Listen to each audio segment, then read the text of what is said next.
next dimension. But I'm here right now. Oh, just sitting in a cloud. Oh, wow, I'm here right now with you. Oh, wow, oh, wow. I don't even care. I'll run my hands through your hair. You wanna run your fingers through mine, but my dread's too thick, and that's alright. Wait a minute. I think I left my conscience on your front doorstep.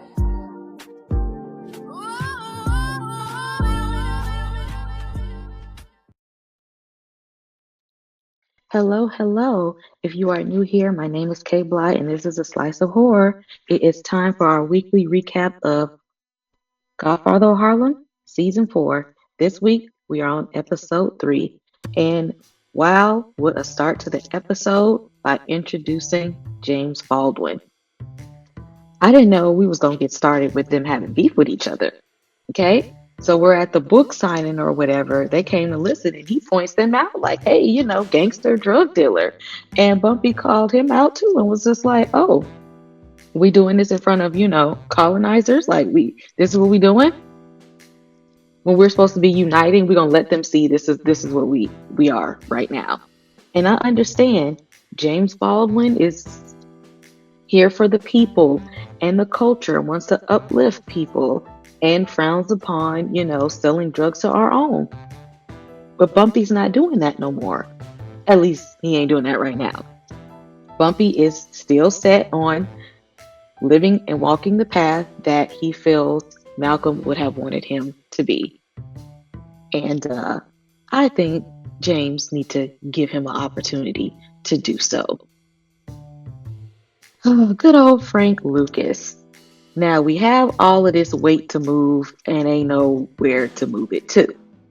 We probably should have thought about that before we stole the doogie from everybody else. Okay, we got product we don't have nowhere to give it to because Harlem is ran by the Italians and Bumpy when he was in the game. So how you just gonna come in other people's territory and think you just gonna push this weight like this? Come on now, Frank. You new in town. You don't know how the game work. Slow your roll. He's just so eager to make a name for himself. Now you all in your feelings and you don't know what to do because at this point, if they find you with it, that's it. That's your ass. Okay? You done went all the way from the country to the city and we failing already. We're already not succeeding. Okay? If we gonna live this true gangster life, Frank, let's live it the correct way. Okay? You know what? I want to see you win. I want to see you win. But you got to be smarter, okay? I need you to have a little bit more street smarts. You probably should have did your research before you went up there. Now, I did not know we were making an introduction to Afeni Shakur this season. I was like, hey, I'm here for it. We can do this. We can rock with this. And I think that this will be a good landing place for Elise. Being that, when she was on drugs herself, the Nation of Islam is kind of what saved her. And she was moving away from that when they turned their back on Malcolm.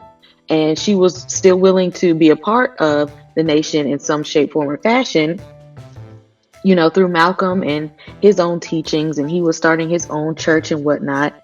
But now that Malcolm is gone, Omar is in jail. She needs something to hold on to. She needs something to believe in. And I think this is the perfect place for her. She still has that fight spirit in her. She still wants to help people. She may fit right on in with the Black Panthers. I'm curious to see how this is going to turn out in the season. But for me, I'm going to be here for it. I'm going to be here for it. Go ahead and recruit your girl, Elise. I'm all the way here for it. You know how James Brown had that song, This is a Man's World?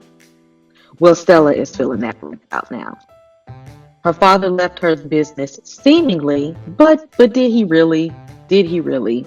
He's still having the men move all the parts around for her. She's really not having a say-so or a voice the way she thought she would. I mean, Stella, honestly, I wouldn't trust you either. Not because you're a woman, but because you like to lie and plot and scheme. Like, for real. I mean, that's why I wouldn't trust you. But yes, all of those men probably don't trust you because they think, selling that stuff is, men business.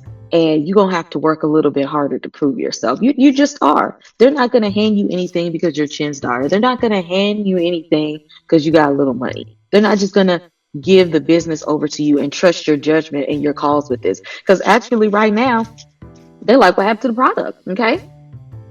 You were spearheading this whole thing. It don't seem like you doing what you're supposed to be doing here.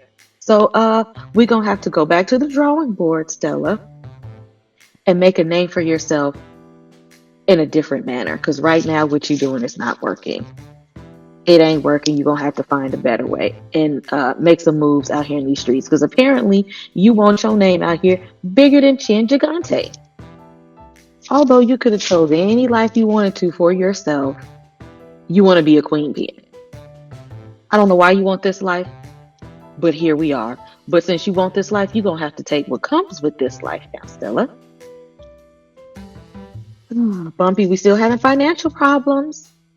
So the building that he was trying to buy for his little casino clubs or whatever, somebody else went behind his back and paid more money for it. And he's like, I already put money down. His accountant, Whoopi over here, is like, okay, and somebody went behind your back. Come to find out, he is going to have to reckon with his past on this one because Marshall Grant, Mr. G, done went and got the buildings behind his back. And further we go in the episode, there's some history there. Apparently, Marshall had a little something something for Bumpy's sister, and she passed away, and he's blaming Bumpy for that. Not only that, digging a little deeper, Marshall is just the front man for some white business investors. Okay. Incomes, gentrification. Bumpy is not okay with that. So he has to take it upon himself to make amends with Marshall Grant and to let him know, like, hey, Strauss and them, they're not who they say they are. They're not going to do what's best for us in our community. You may be upset with me right now, but we need to stick together. A little bit like how he was talking with James Baldwin, like, look, right now is not the time for us to be separating and having beef with each other. We need to be pulling our resources together and having a sense of community right now. I'm with you on that, Bumpy. Poor Margaret and her raggedy ass teacher. Why are you in the classroom feeling like you have the power to put your hands on these black children? Because where are we doing that at? Where are we doing that at? Now, granted, from what I hear from the old folk and the elders, is that back in the day in school, they did have permission to whoop your ass. You got out of line, the parents said, do what needs to be done. But in this case, he's doing this because he's a racist prick. And we can't have that. And maybe because you always want to keep up faces and keep up appearances, you getting on Margaret talking about she at the schoolhouse being disrespectful. You ain't even trying to see what was going on. You're just going to go ahead and send her to the corner, send her to a room. You don't even know the truth. Thank goodness Elise was there and said, let's see what's really going on here. Let's talk about it. Teacher hitting her with the yardstick, the ruler, leaving bruises on these children. Why are you beating children? And for nothing. She's not even a behavior problem. You just in there taking your racism out on your students, causing unnecessary trauma to these kids. Friend, you got to go. We can't have it here. And Lucas, after meeting with Bumpy and the crew, and they like, what you doing out here in these streets? And he's just like, oh, y'all can't tell me nothing. Y'all only called me here because I'm expendable, okay? Y'all don't care nothing about me. I don't need no boss. I don't need nobody.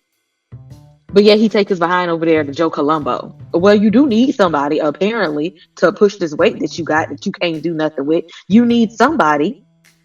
And you feel like Bumpy ain't the guy, so you go over there to Joe Colombo.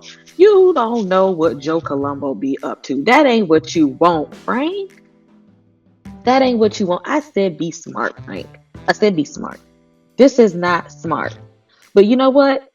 you're gonna have to learn the hard way, okay? Because right now you ain't got no allies, you don't know what's going on. They was gonna try to help you, but no. You wanna walk in there half cocked like you know everything and do not. But when you get in trouble, I guarantee you're gonna run right over there back to Bumpy. Gonna run right. Okay. The theme is that we have to have a sense of community. Frank, James, Marshall, let's all have a sense of community with Bumpy right now. Okay? Let's not separate. Let's come together. Let's get on the train. So Elise said, we're not doing that. Y'all not putting y'all hands on none of these kids no more. Leaving bruises on these students, and y'all think that we the only ones that care? Oh no. I'm about to go tell everybody. Because they went to the principal's office, and the principal was just like, oh, well, maybe it's just y'all. We don't hear any other parents complaining. Well, they didn't know. They didn't know. But guess what? They know now. And they said, do not touch my kid. Or guess what? It's ass whooping waiting for you. Okay? It's a whole ass whooping waiting for you. We ain't going nowhere. How about he leave? He don't need to work at the school no more. That's unethical. And it's not safe. And if y'all ain't going to protect these children, we're going to protect these children. Now, Margaret, she was like, so, I mean, we just told Bumpy he could have just, took care of it. Because she's like, I mean, I know what he do. And Elise was like, no, it's a better way. We ain't got to do that first. That ain't the first option. I mean, it is an option because we know Bumpy would have stood for it. Player eliminated just that fast. But Mayme is like, look, we already going through stuff trying to clear his name. That ain't, we need another approach. So, protest. I'm here for it. Oh, and Elise said, just in case this ain't enough, we got backup. They know how to organize something. They know how to show force and to let y'all know we don't play. We ain't here for the games. And by the end of the episode, good old Elise said, you know what? Let me let this fro out. Let me pick this hair. Give me one of them jackets and whatnot. I'm here for the cause. Elise is now part of the Black Panthers. So I am anxious to see where this is going to go. And where does her story lead us with the Black Panthers? Who else are we perhaps going to get an introduction to? Are we going to see, some other protests and things and some of their organizing efforts, some of the things that they're involved in? I am really excited about this aspect of the show. But here it is, you all. This is Godfather of Harlem, Season 4, Episode 3 recap. Y'all let me know what y'all think about the episode overall and what it did for you and how you're feeling about the season overall. I am excited about Frank's story. I'm excited about Elise now being a part of the Black Panthers. So I'm completely here for it. And I do have another surprise interview coming up later on in the season. Make sure you all hit like and subscribe, and I will see you in the next one. Well, imagine as I'm pacing the pews in a church corridor, and I can't help but to hear. No, I can't help but to hear. Thank you.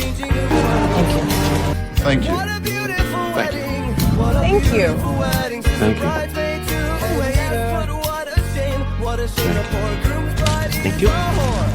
Thank you. I mean, with the haven't you people ever heard of?